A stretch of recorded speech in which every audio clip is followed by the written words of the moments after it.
ഈ ഷുഗറൊക്കെ ഉള്ളവർക്ക് ബെസ്റ്റായിട്ട് ഉണ്ടാക്കാൻ പറ്റുന്ന ഒരു ഡ്രിങ്കാണ് കേട്ടോ ഞാനൊന്ന് ഉണ്ടാക്കി കാണിക്കാൻ പോകുന്നത്. അപ്പോൾ അതിന് വേണ്ടത് ജീരകവും ഉലുവയാണ്. ഇത് രണ്ട് സമസമമായിട്ടാണ് കേട്ടോ എടുക്കേണ്ടത്. എടുത്ത് നമുക്ക് ഇതിലോട്ടൊന്ന് തട്ടിക്കൊടുക്കാം.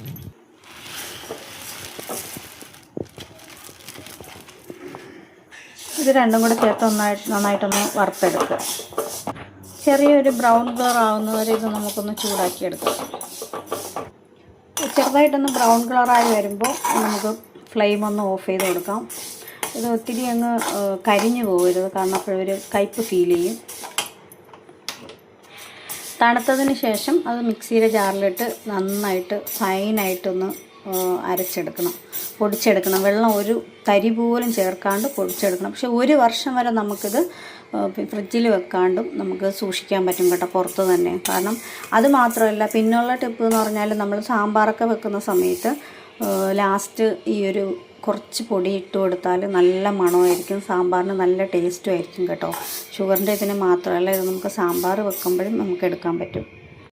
ഇതുപോലെ നല്ല ഫൈനായിട്ട് പൊടിച്ചെടുക്കണം.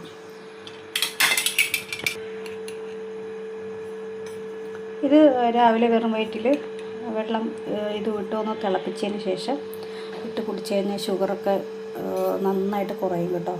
പൂർണ്ണമായിട്ട് മാറില്ല, പക്ഷേ ഏറെക്കുറെ നമുക്ക് ഒന്ന് കൺട്രോൾ ചെയ്യാനൊക്കെ പറ്റും. അപ്പോൾ എല്ലാവരും ഒന്ന് ട്രൈ ചെയ്ത് നോക്കണം.